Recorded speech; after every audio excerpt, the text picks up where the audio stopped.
Hi guys, welcome back to my channel. I'd first like to start off with an apology for my absence. The last you heard, I was off to Australia. I was going to do some crazy 24-hour wear test of makeup and then nothing. I'll just go into a little bit of detail of why there was nothing.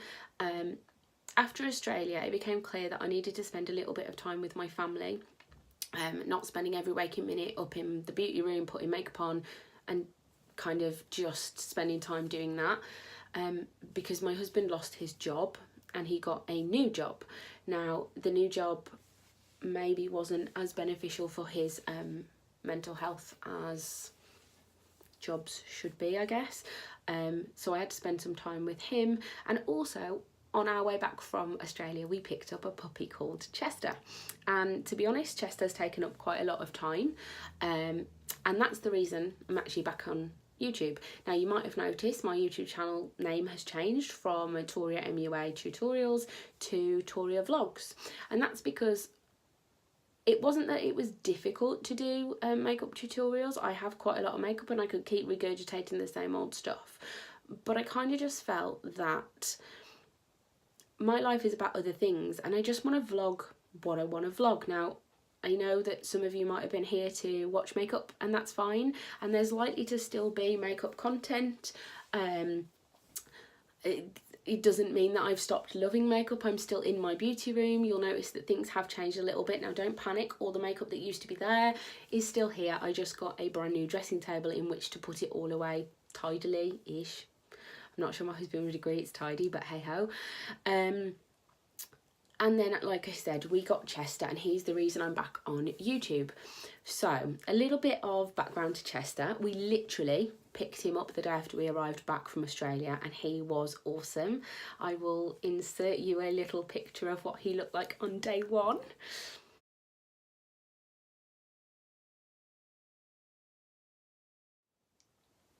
And then our lives became a little bit puppy focused. We had a couple of other things that went on. The issue with my husband's job meant that he had to seek other employment because it wasn't great for him, and we had that going on. And then really lives were taken up with puppy walking and training and all of that. So we'll fast forward a little bit from August when we arrived back to December, and basically I started to notice that Chester had maybe just different front paws to other dogs. If you've seen a dog, you know they're all forward, all their paws are forward facing, but Chester's just seemed to turn out a little bit. And a friend actually commented, she sent me a photograph because she borrowed him at Christmas overnight, and she sent me this photograph.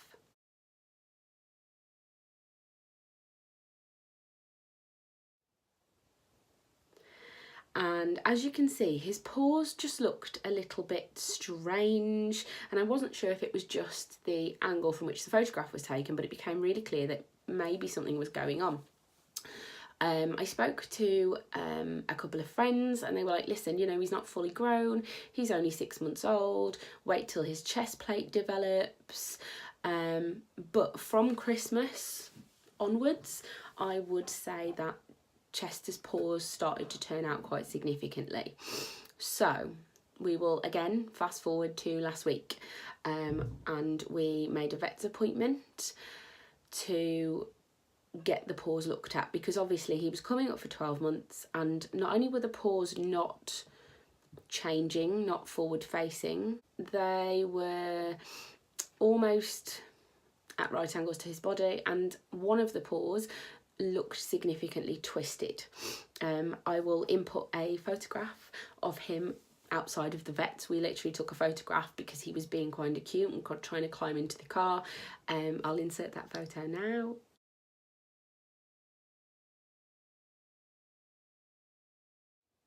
And as you can see, his paws do not look like they should. So we went to the vets. The vet agreed that yes, something was going on. Now I thought maybe elbow dysplasia because I'd done a little bit of research, and that seemed to almost fit the bill. So I mentioned this to the vet, and she actually said that she thought the issue was not Chester's elbows, which in theory, I think from what I can gather, is more like our shoulders, sort of. The shoulder and the elbow joint seem to be very close together, and that maybe actually the issue was in his wrists. Now, she suggested that we get x-rays, and he'd need to be sedated for x-rays, and I was happy with that. I know some people are nervous of dogs being sedated, but I thought that at least we get the clearest x-rays that we could, and it would mean that Chester was going to get looked at the very best way that he could.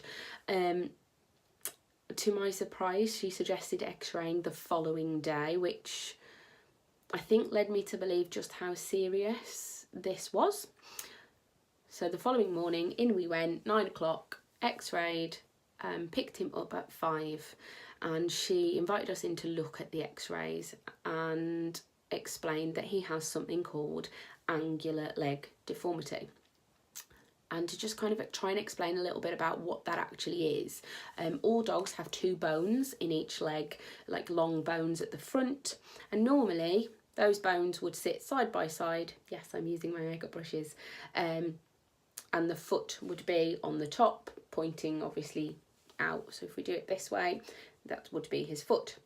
In Chester's case, what has happened is one of the bones, and in both legs, has grown to be somewhat shorter. So the shorter bone still has to be attached here at the bottom, even though it's shorter. So it's very difficult to do it with these. Probably this might explain a little bit better. This is kind of what's happened. So if you take this and you make it the same length, it has to bend. And not only has it bent the shorter bone, obviously, but it's bent slightly the longer bone as well, which has had to kind of try and grow to fit in. In one of his paws, it's a little bit twisted as well. And she said it was a really quite severe case, and that she would refer his x-rays to an orthopaedic surgeon, who would then look at them and decide, 1, how to fix them, but also 2, when to fix them.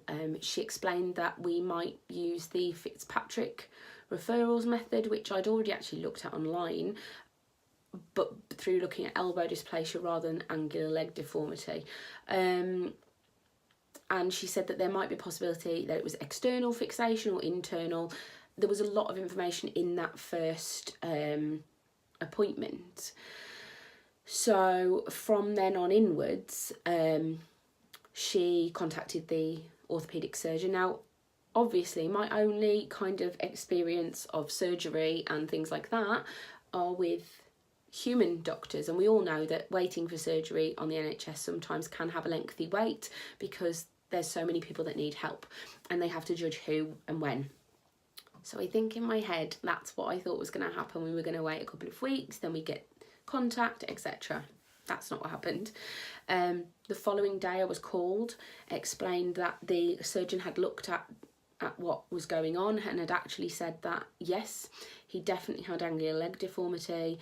He also said that possibly there was some impingement on his elbow because of just how twisted the bones were, and also that he was probably in more pain than we realised. Now, I have to admit, that upset me a little bit because Chester doesn't seem like he's in any pain. So for us as owners, we weren't aware that probably actually he is in a little bit of pain simply because he's always had this deformity. So for him, that's normal. So he's adjusted, but that doesn't mean he's not in any pain. And that kind of feels a bit pants as an owner, I guess. So he had written back and said that he'd actually done one of these operations last week, and was quite confident and happy that this is what we could do for Chester, and that he had a free appointment on Wednesday the 1st of May. So that's 2 days from today. Today's Monday. I was really shocked at the speed. I did ask the vet, is this because it's so serious? And she said, well, it is a very serious case, and obviously he wants to get it done ASAP. So I thought maybe I would vlog the experience, because when I was kind of looking online for support and research, all the research that we got were the medical side of things, but if you don't have any medical experience, reading through those websites online, I'm still really none the wiser as to the procedures and the ways that it can be fixed and the outcomes and percentages and all of that thing, which I know I'm going to ask the vet when I see him on Wednesday, but I am the kind of person that wants to know now. So I just thought I would vlog the experience for anybody who might be going through the same situation as we're going through. Chester's a lovely puppy, and I am a little bit nervous that he might not be so cheerful. Well, he's not going to be, is he? Because from what I can gather, they're going to break some bones and they're going to lengthen, like separate them, so that then the bones try and like grow back together. So he's not going to be the happiest puppy for a little bit of time. However, I'm positive with the outcome because we know that this particular orthopaedic surgeon is amazing, but also the fact that he said he can do the second leg in 2 to 4 weeks. Now that kind of leads me to believe that Chester will be well on the road to recovery very quickly, which is a good thing when you're a puppy. No one wants to lie still for weeks on end. So yeah, that's where we are. I'd just like to say hello to any Bella and Duke customers, because I know that I will be sharing the link for this vlog on their Facebook page, because Chester is a tried and tested member of the Bella and Duke family. He loves their food, and again, not sponsored in any way, but our vet did say that probably this was a very good diet for his condition, because actually it's led to giving him the best bone support that we could. A couple of the other things we're doing right now, making our own bone broth, because that really promotes bone health in dogs, and just generally, well, the next couple of days are basically us trying to come up with solutions for an 11-month-old puppy who's probably going to want to play but really won't be able to for a good couple of weeks. So that's where we are right now. So at this moment, I think I might introduce you to Chester. I thought this is probably the best time to introduce him, because he can have a couple of minutes and you can see him, and I can point out a couple of little things and show you what I mean about his legs. And then going forward, probably my next vlog is going to be Wednesday morning on the way to the vets. Yes. Please feel free to leave a comment, subscribe, tell me if you've gone through this, if you're going through this, if you've been searching for videos on angular leg deformity, things like that. And yeah, day one will be Wednesday. We'll vlog the experience.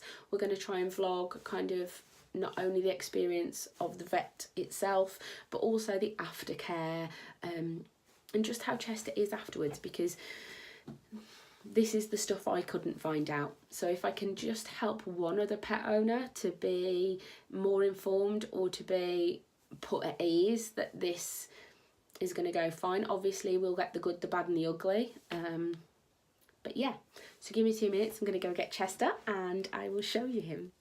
Okay, so this is Chester. Say hi. Who's that there? And I'm just going to try and hold him a bit better so you can see. So I don't know if you can see there, but this is not a normal paw for a puppy, and neither is that. Look, I told you he'd be fussy. He's desperately trying to see what's this? What's this? Hello. Should we put some yellow on your nose? So yeah, his paws, I mean, you can see just here how tilted they actually are, but that is exactly how his paws sit.